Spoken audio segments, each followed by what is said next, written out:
Hello everyone. आज आपण M S SET paper 2 commerce September 2021 चे 50 क्वेश्चन आपण पहिल्या पार्टमध्ये कंप्लीट केलेले आहेत. आज आपण 51 to 100 क्वेश्चन काय करणार आहोत, कंप्लीट करणार आहोत. सो प्रिव्हियस इयर क्वेश्चन मधून आपल्याला कोणत्या टॉपिक वरती जास्त क्वेश्चन विचारलेले आहेत हे आपण एक आयडिया काय करू शकतो, बघू शकतो, फाइंड आउट करू शकतो. त्याच्यासाठी प्रिव्हियस इयर क्वेश्चन हे खूप महत्त्वाचे आहेत. सो बघूया आपण 51 क्वेश्चन. जसं आपण सांगितलं की पहिले 10 क्वेश्चन होते ते बिझनेस इन्व्हायरमेंट आणि इंटरनॅशनल बिझनेसचे होते. त्याच्यानंतर सेकंडचे 10 क्वेश्चन होते अकाउंटन्सीचे. देन त्याच्यानंतरचे 10 क्वेश्चन इकॉनॉमिक्सचे होते आणि त्याच्यानंतर आपण स्टॅटिस्टिक्सचे क्वेश्चन बघितलेले आहेत. आता 51 to 60 क्वेश्चन जे असणार आहेत हे बिझनेस मॅनेजमेंट आणि ह्युमन रिसोर्स मॅनेजमेंट वरती असणार आहेत. Let start. Conflict has always been considered undesirable, so that it should be avoided when possible to resolve some it occur. However, believe that conflict can be helpful or constructive if handled properly. So याला आपण काय म्हणू शकतो? Scientific method school, administrative management school, human relation school and modern management view. Okay, so याचा right answer असणार आहे modern management view. So एखादं जर कॉन्फ्लिक्ट वगैरे झाला तर तो कशा पद्धतीने हँडल करायचा हे आपण मॉडर्न मॅनेजमेंट व्ह्यूच्या अंडर अंडरस्टूड करू शकतो. Then 52 dash dash Boston consulting group BCG matrix वरती क्वेश्चन आहे. Focus on the following: sale growth of market and whether it absorb of or produced cash in its operation, technological development, sales development and product development, then market development, innovation and sale growth, and D option आहे new business development, new market development and new product development. So BCG matrix कशावरती आहे तर sale growth market and absorb or product produce in cash operation वरती असणार आहे. So option A is a right answer.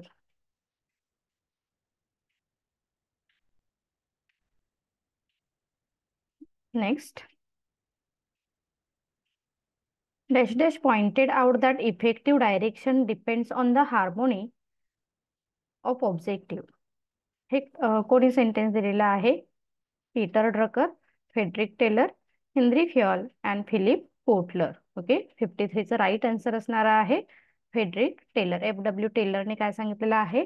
Buildup harmony between member काय असणार आहे? Important असणार आहे फॉर इफेक्टिव्ह डायरेक्शन.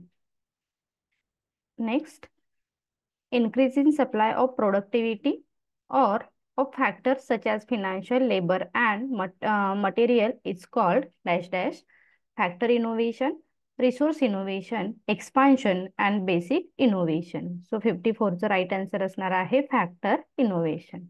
काय सांगितले बघा? increase in supply or in productivity of factors such as financial, labor and material. It is called factor innovation. Okay, यामध्ये तुम्ही काय करताय तर फॅक्टर इन्क्रीज करताय, दॅट इज बाय इनोव्हेट करताय.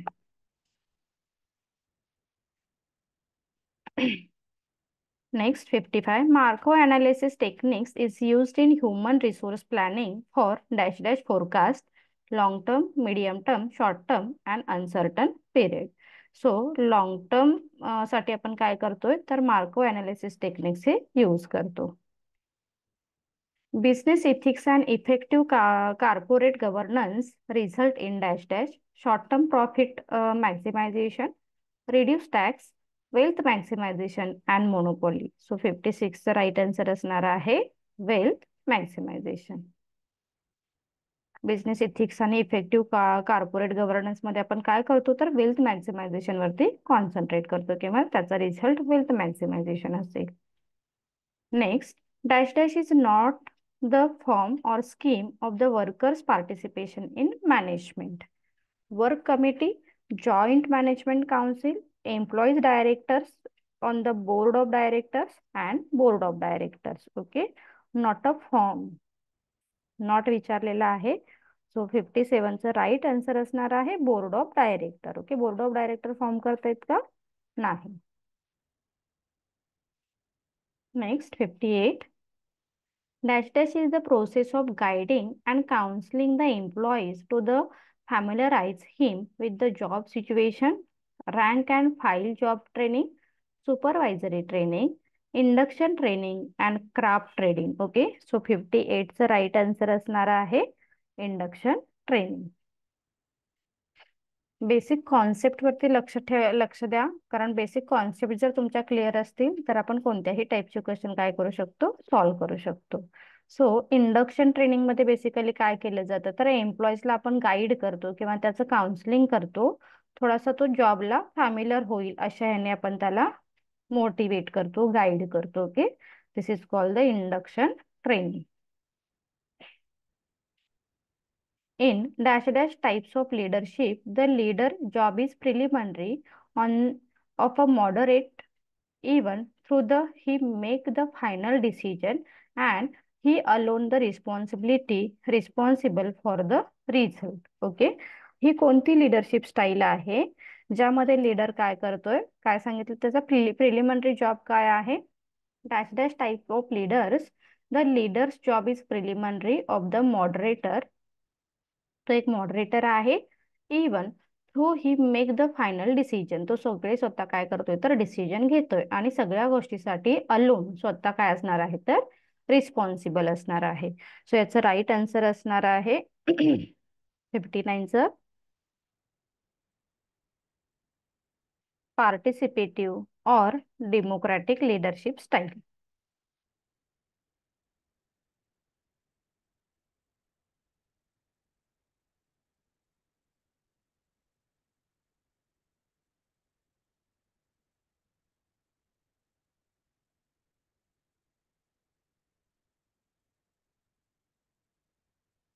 Next, dash dash is the process of determining the task involved in the job and personal quality of the individual required for perform it. Job analysis, job description, job evaluation and job enrichment. So 60चं right answer असणार आहे A, job analysis. Okay, so job analysis, it is the process of determining the task involved in the job and define the personal quality of the individual. Okay, यामध्ये job analysis मध्ये ह्या गोष्टी complete केल्या जातात. आणि job अनालिसिसचे दोन components आहेत, job description and job specification. Okay, job description मध्ये त्याचा जॉब काय आहे, कशा पद्धतीचा असेल तो डिस्क्राईब केला जातो आणि जॉब स्पेसिफिकेशन मध्ये मग स्किल काय असले पाहिजे किंवा त्याचं क्वालिफिकेशन काय असले पाहिजे हे स्पेसिफिकेशन मध्ये कम्प्लीट केलं जातं. जॉब इव्हॅल्युएशन मध्ये त्याचा एम्प्लॉईचा जॉब प्रॉपर इव्हॅल्युएट केला जातो की त्याचा स्ट्रॉंग पॉईंट काय आहे, वीक पॉईंट काय आहे, हा इव्हॅल्युएट केला जातो. आणि जॉब इनरिचमेंट मध्ये त्याची थोडीशी इन्हान्समेंट होण्यासाठी त्याला ट्रेनिंग फॅसिलिटी प्रोव्हाइड केल्या जातात आणि त्याला इनरिच केलं जातं, एम्प्लॉईजला ऍज वेल एज त्याच्या जॉबला इनरिच केलं जातं. Okay, next, the major player in the Indian money market is dash dash. आता हे 61 नंतरचे क्वेश्चन बँकिंगशी रिलेटेड स्टार्ट झालेले आहेत. सो बघा आपण काय बघितलं, 51 to 60 क्वेश्चन आहेत हे ह्युमन रिसोर्सेस मॅनेजमेंट आणि त्याचबरोबर बिझनेस मॅनेजमेंट वरती असणार आहेत. सो आपल्याला काय लक्षात आलं त्याच्यामधून, job analysis, job description, job specification म्हणजेच ह्या गोष्टीवरती कॉन्सन्ट्रेट आपल्याला करावं लागेल. त्याचबरोबर बिझनेस मॅनेजमेंटमध्ये जे स्पेसिफिक ऑथर्स आहेत आणि त्यांच्या ज्या जे कीवर्ड महत्वाचे आहेत, कोणी कोणत्या पॉइंटवरती फोकस केलेला आहे, जसं एफ.डब्ल्यू. टेलर आहेत, हेनरी फ्युआल आहेत, पीटर ड्रकर आहेत, त्यांची थोडीशी बॅकग्राऊंड तुम्हाला माहित असले पाहिजे, त्यांनी कोणत्या कोणत्या फॅक्टरचा अभ्यास केलेला आहे. ओके, देन 61 नंतर बँकिंगचे क्वेश्चन स्टार्ट होतील. The major player in the Indian money market: Cooperative Bank, Indigenous Bank, Commercial Bank and Reserve Bank of India. So 61 चा राईट आन्सर असणार आहे Reserve Bank of India. Which of the following is not the principal function of the RBI. आरबीआयचं कोणतं principal function नाहीये? Bankers bank, currency issue, government bank, and banker to all the local self government. So 62 चं right answer असणार आहे D, bankers to the local self government. बाकी हे सगळे काय आहेत? आरबीआय चे फंक्शन आहेत. Next,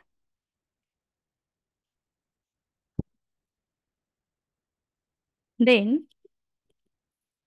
the staff sorry the safety form of crossing is.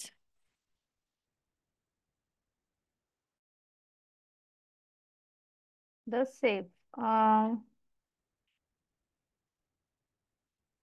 माझा आवाज येतोय का?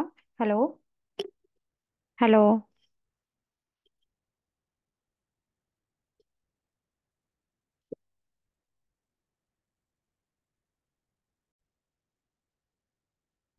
काय बघत होतो बघा आपण? The safer form of crossing is काय आहे? General crossing, special crossing, double crossing and account pay crossing. Okay, safer काय असणार आहे? सेफेस्ट क्रॉसिंग कशाला म्हटलं जातं? तर 63चं राईट आन्सर असणार आहे account pay crossing.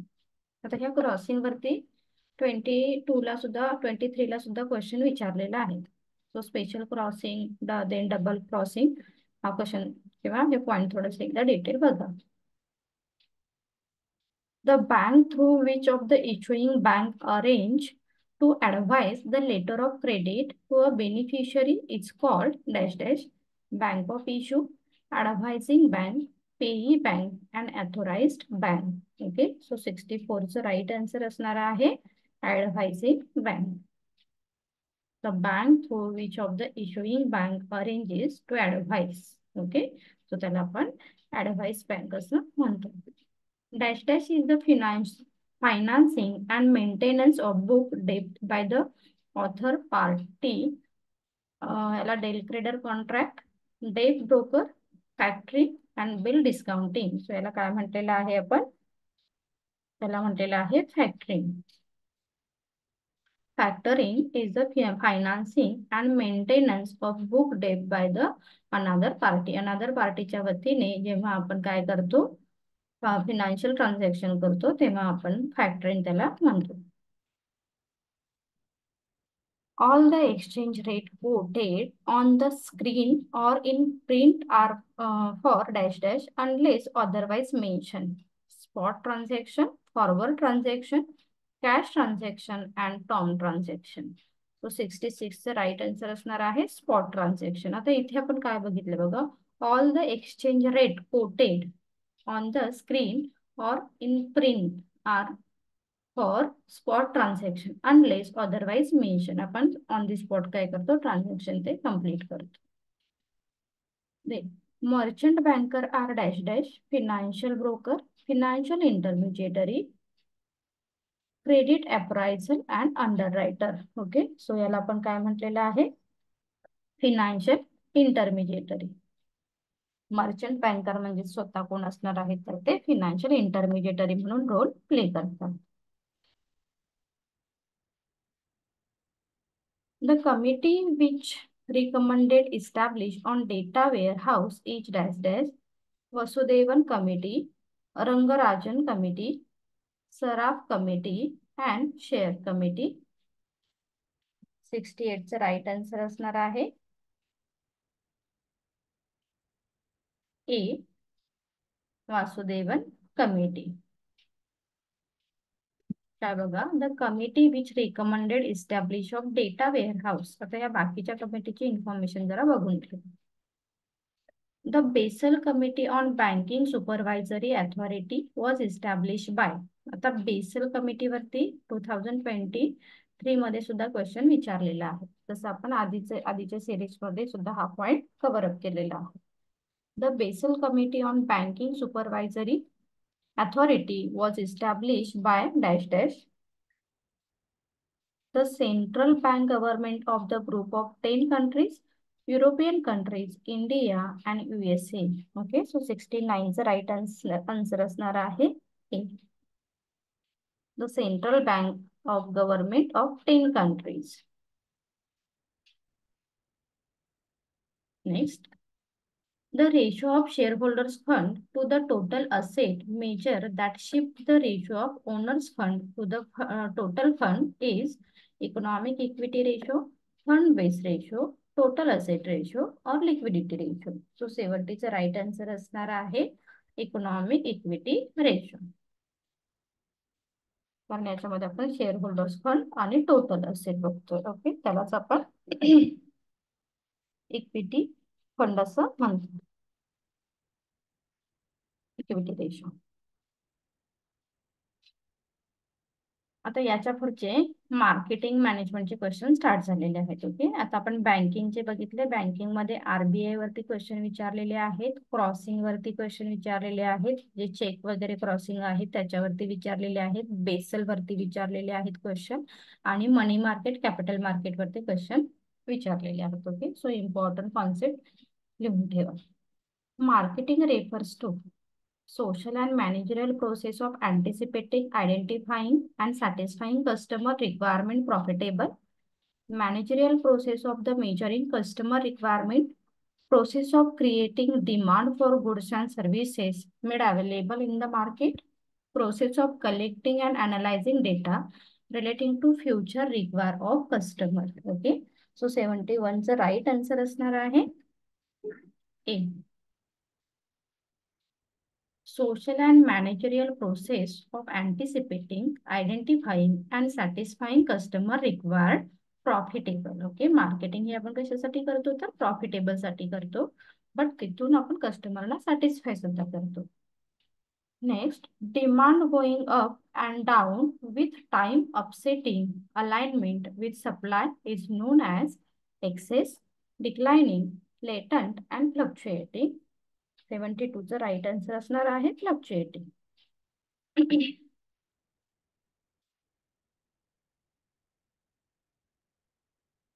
The customer orientation imply selling goods services at moderate price of customer, giving priority to profit versus customer need, applying cafeteria approach for production, and ability to think like and act like a customer. Okay, so orientation हा word जेव्हा असतो तेव्हा नेहमी लक्षात ठेवायचं आपण काय करतो तर कस्टमरना इथे इम्पॉर्टंट दिलेलं आहे. सो 73चं राईट आन्सर असणार आहे D. Ability to think like and act like a customer, म्हणजे आपण फोकस कुठे केलेला आहे कस्टमर वरती केलेला आहे. स्किमिंग प्राइस स्ट्रॅटेजी इज, आता हा सुद्धा क्वेश्चन आहे ना, स्किमिंग प्राइसिंग मार्केटिंग प्राइसिंग वरती हा क्वेश्चन सुद्धा प्रत्येक क्वेश्चन पेपर मध्ये तुम्हाला बघायला मिळेल. स्किमिंग प्राइसिंग स्ट्रॅटेजी आणि penetration pricing strategy. Okay, so skimming pricing strategy म्हणजे काय? Product is differentiated and competition is normal, customer are sensitive to price, customer are price insensitive to give a value and they wish to buy, and product is new and innovative. हे लक्षात ठेवा, skimming मध्ये काय असतं, product हे innovative असतं. So 74चं right answer असणार आहे D. Product is innovative and new, जो त्याला मार्केटमध्ये कॉम्पिटिशन नाहीये म्हणून मार्केटर काय करतात, त्या प्रोडक्टची हाय प्राइस चार्ज करतात. Distribution logistic refers to dash dash all the activity that accomplish delivery of the end product to the channel as well as the consumer. Physical flow of the product from products development to the production, transportation, warehousing and inventory management, and attempt to create a value of product. So 75 चा right answer आहे option number A. Distribution logistic refers to all the activity that accomplish delivery of the end product to the channel as well as the consumer.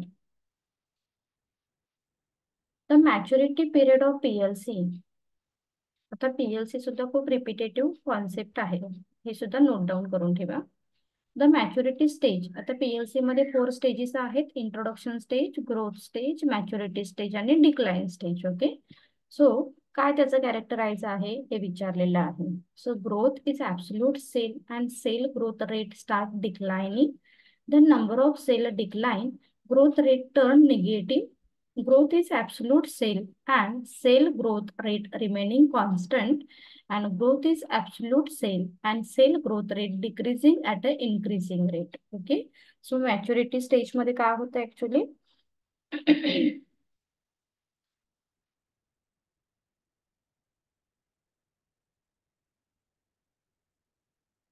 Option number B is the right answer.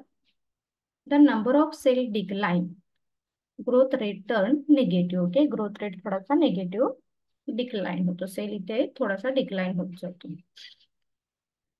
पण ते competition ह्या stage मध्ये काय झालेली असते तर increase झालेली असते.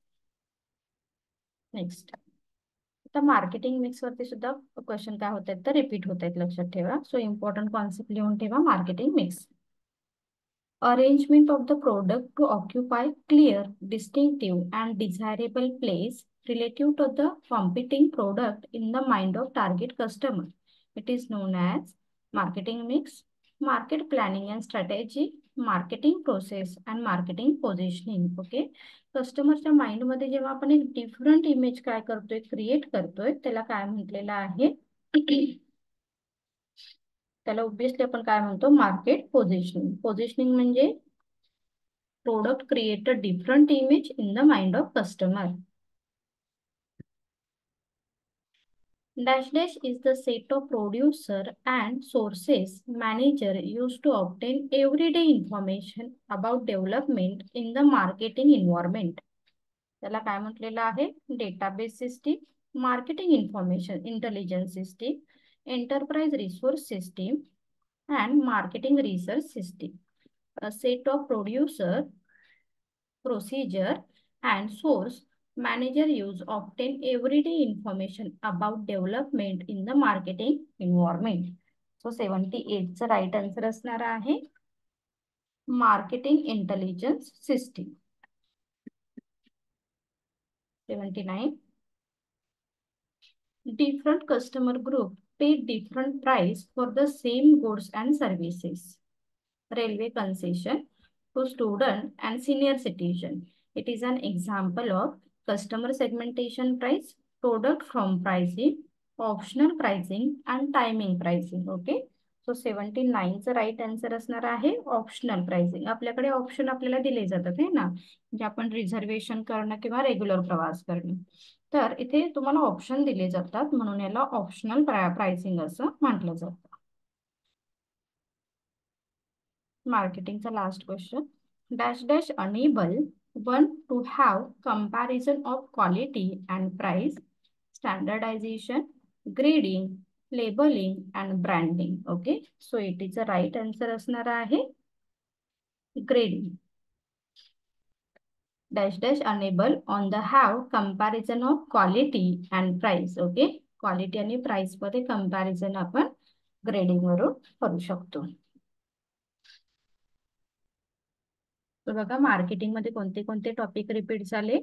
PLC, okay, product life cycle आहे, त्याच्यानंतर मार्केट सेगमेंटेशन आहे, त्याच्यानंतर मार्केटिंग मिक्स आहे, त्याच्यानंतर कोणता बघितला आपण? Pricing strategy. ओके. आणि बेसिक कॉन्सेप्ट ऑफ मार्केटिंग, हे ह्या कॉन्सेप्ट रिपीट झालेले आहेत. 81 नंतरचे क्वेश्चन स्टार्ट होतील बिझनेस लॉचे.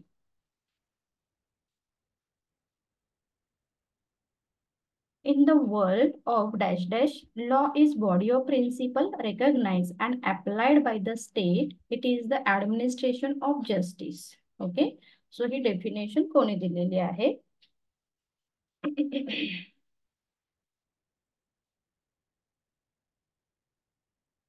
81 चा राईट असणार आहे सॅल्मन यांनी डेफिनेशन दिलेली आहे. The President of India has given his assent to legislation of Central Goods and Services Tax on. Okay. The President of India has given his assent to legislation of Central Goods Services and Tax. So कोणत्या डेटला काय झालं आहे, तर याचं legislation झालेलं आहे. 82चं right answer आहे 12 एप्रिल 2017. 12 एप्रिल लेजिस्लेशन झालेलं आहे. Section 8 of the RTI Right to Information Act 2005 deals with, okay, RTI लक्षात ठेवा रिपीटेटिव्ह कॉन्सेप्ट आहे. Exemption from disclosure of information, disposal of request, penalties and appeal. Okay, so 83चं right answer असणार आहे exemption from disclosure of information.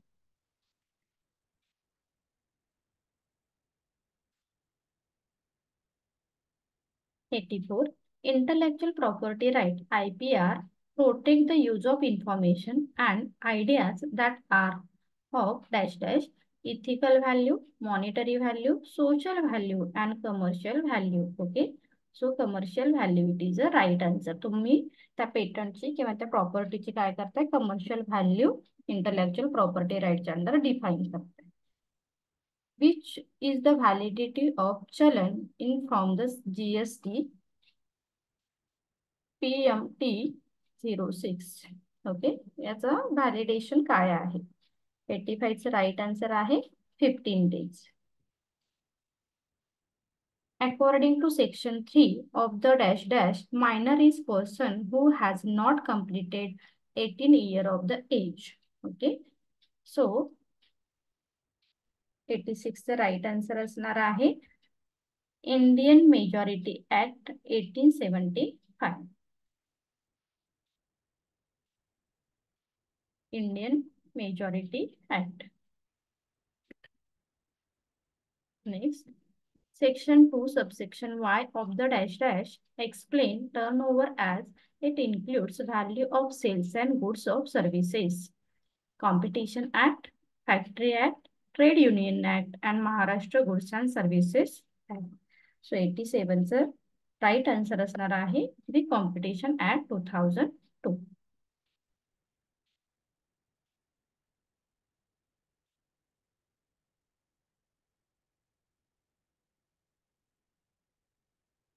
'88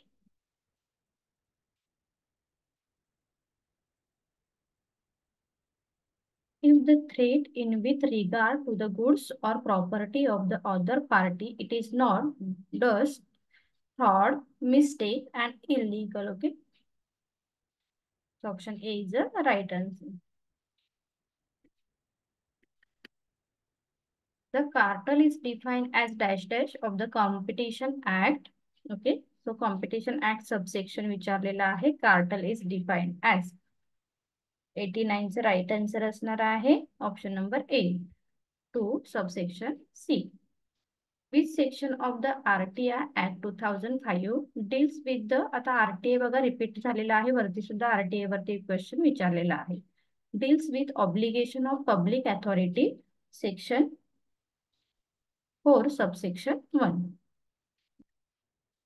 Which income of previous year is not taxable in the immediate following assessment year.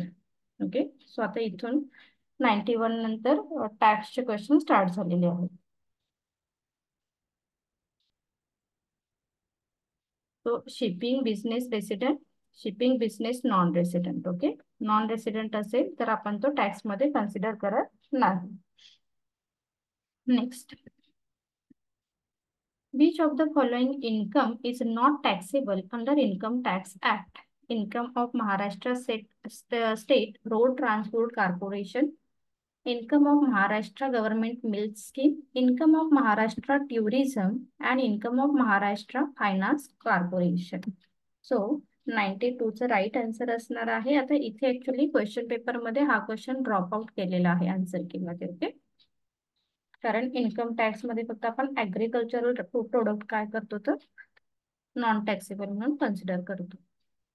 इथे बघा 93 ला काय सांगितलंय, gift ₹2 lakh received by employees through account payee check from the employer is taxable under the head of income from salary, income from other source, exempt from income tax, and income exempted up to 50,000 and balance taxable under the head of income from other source. So 93चा right answer असणार आहे income from salary. Employers कडून एम्प्लॉईला जी amount मिळते ती salary म्हणून consider केली जाते.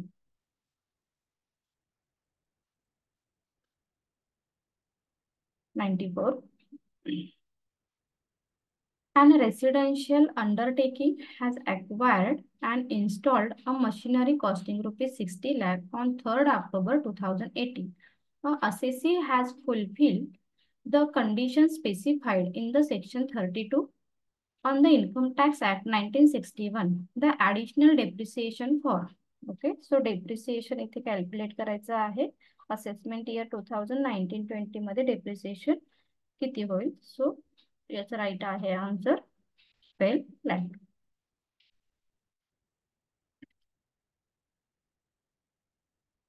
When net annual value of house property can be negative, so 95 चा राईट आन्सर असणार आहे B.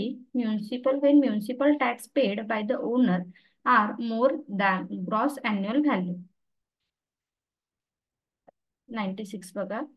Mr. Rajendra purchased a plot of land in Pune for 17 lakh on 5th July 2020.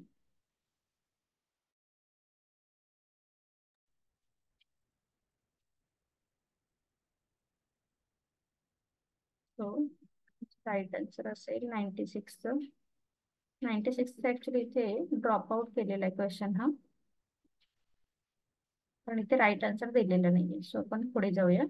Dash dash is the section relating to the clubbing of income under the income tax act 1961.